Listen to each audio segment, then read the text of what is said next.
Okay, it's raining out here, and I want to explain this to you, just to kind of complain, I guess, or to tell someone about it. I don't really know who's listening, but I want to tell someone. So I want to explain this gang stalking right here.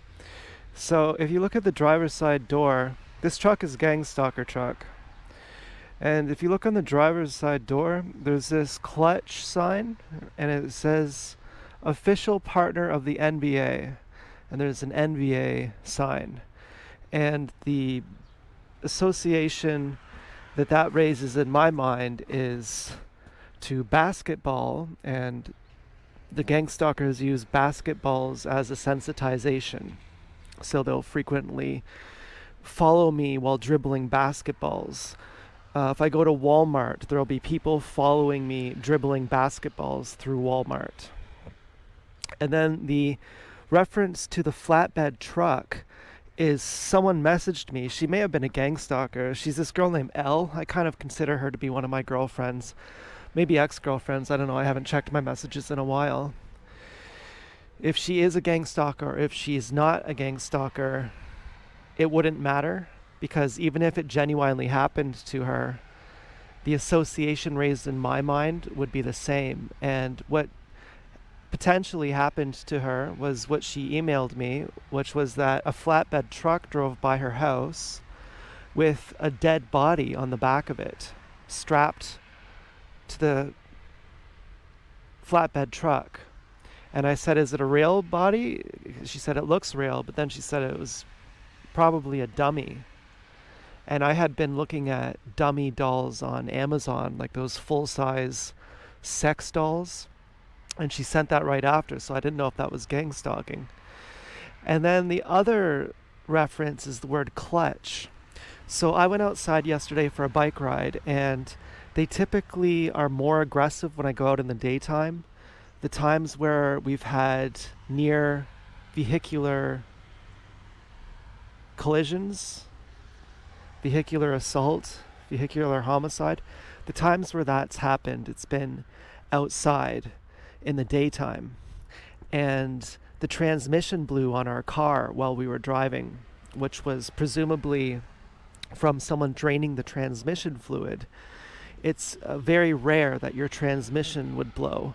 If your brakes give out while you're driving, that's rare, but it's sort of common, and our brakes have gave out while we were driving as well. It's still rare, but a transmission blowing while you're driving, that's super duper rare. And the reference to this truck then is, I went out yesterday, and so then they had extra noise campaigns, they had extra beeping, they had extra car alarms going off. And then today they have this truck here saying, "We're going to tamper with your car, we're going to kill you, you're going to end up dead like that person strapped to the flatbed truck." All these associations will be raised in my mind. They have the basketball sign just for the extra confirmation that yes, we're gang stalkers. This truck uselessly parked here, and they will frequently have these flatbed trucks here.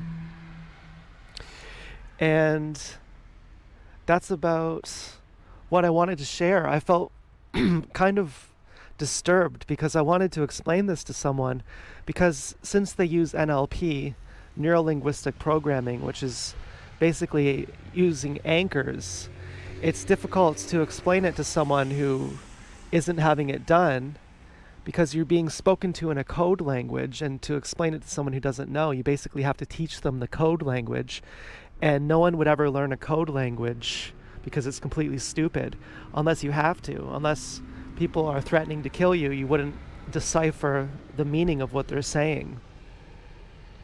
And so an anchor is, it relates back to something else in your life. Like, for example, this basketball sign on this truck is an anchor.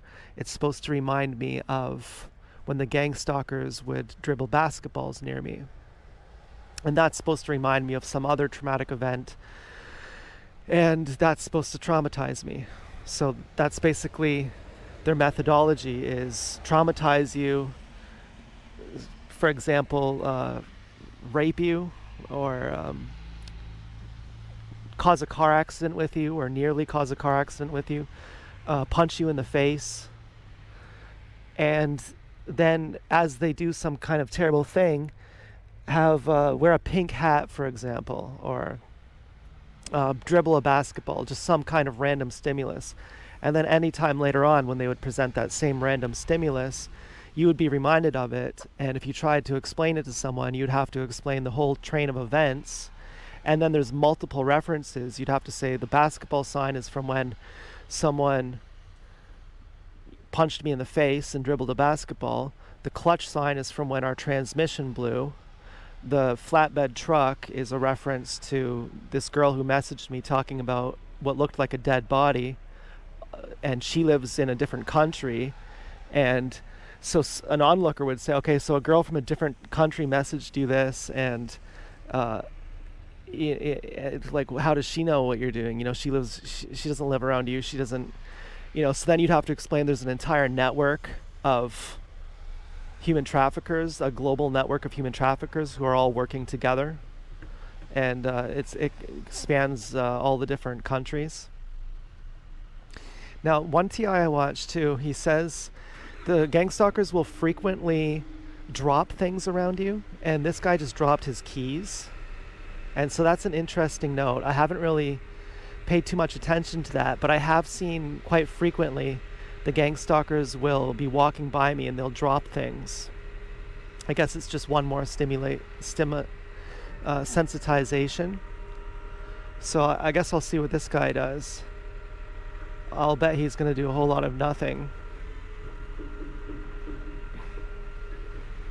They've also followed me with these trucks with a car on the back of them, where the car will have an accident car. It'll be carrying a car that has been in an accident, and the car that has been in an accident will be the same car that I will drive, or the same car that someone in my family will drive.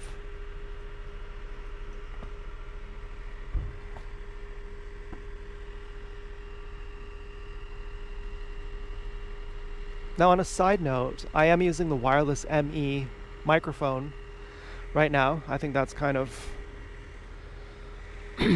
cool. And I'm wearing underwear. I normally never wear underwear, and today is like one of the first days that I'm doing that. So now this looks like I'm totally crazy now. This guy could say, no, I'm just putting a car on the back of a flatbed truck.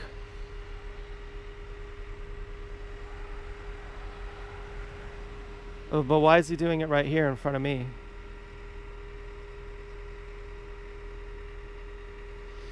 I mean, is he repoing it? I don't know.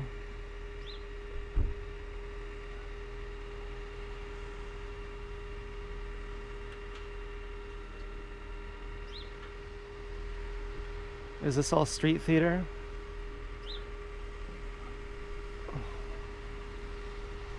And what's this woman doing? Why is she filming this? Is she mocking me?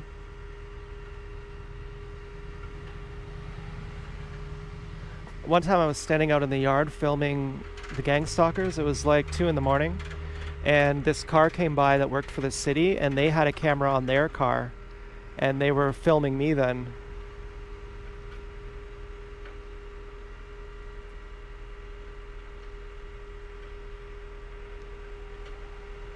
And look at this lady. She's probably 50 or 60 years old.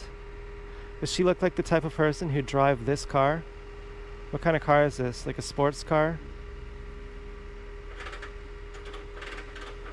And I had a confrontation once with a gang stalker. I gave him the finger and flashed my lights at him, and he waited for me outside of the bank and confronted me. He said, why did you give me the finger and flash your lights at me? And I had flashed my lights at him because I thought his high beams were on, and I thought he was a gang stalker. That's why I gave him the finger as well. And after I flashed my high beams at him and gave him the finger, he flashed his high beams at me. And it turned out that I was wrong, that his high beams weren't on, because once he turned his high beams on, it was even brighter. And I still think he was a gang stalker. I mean, I told him, you're probably only talking to me because I don't have a camera right now. And then I told him my YouTube channel, and the next day I got a message from him, I am pretty sure. saying, "I'm praying for you, brother. You're really mentally ill." Pretty sure he followed me out of the parking lot too. But he had those bright LED lights that were so bright that looked like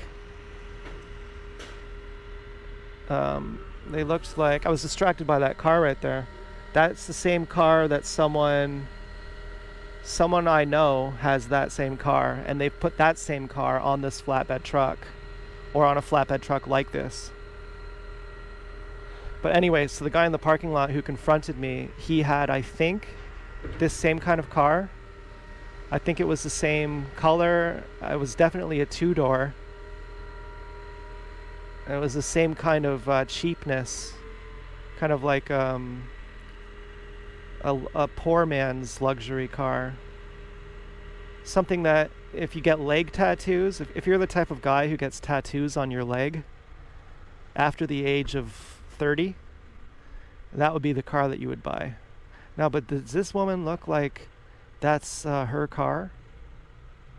You know, is this an entirely gang stalking setup? You know how much they love to waste money. They're basically saying, okay, how can we funnel? See, to someone who doesn't know, they'd say, well, this is just an organic situation. And who knows, it might be. But I don't think so.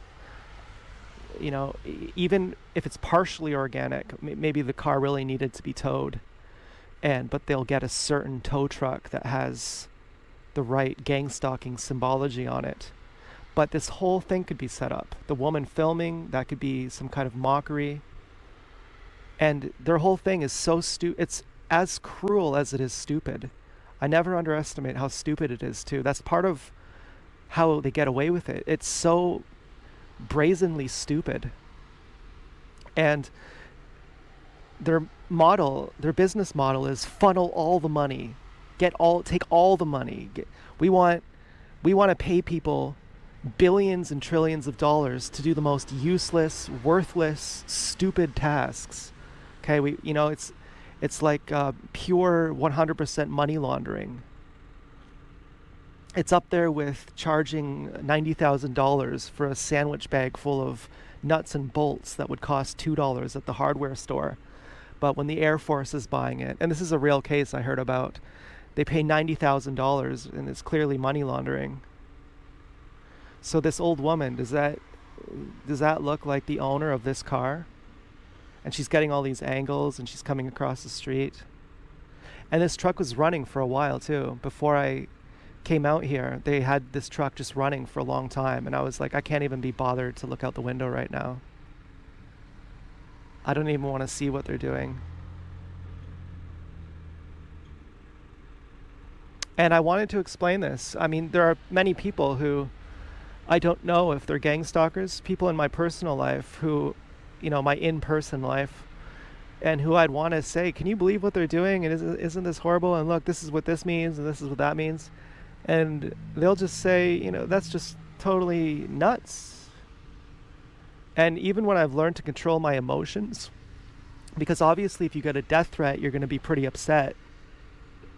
And so if you're telling someone that you just got threatened, that someone's going to kill you, and you're freaking out, and the person on the receiving end of that is saying, oh my God, you're really starting to freak me out. That's a very serious accusation. You're freaking out, and it's baseless. So you really need a mental evaluation. And so I've gotten past that kind of emotional reaction where I can explain it calmly. There's no sign on the back of that car.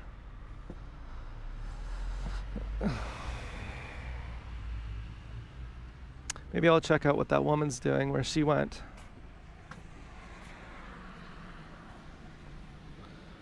And so sometimes you just got to explain it to someone. You feel like, God, can anyone strum my pain with their fingers? And, like that song, strumming my pain with his fingers, singing my life with a song.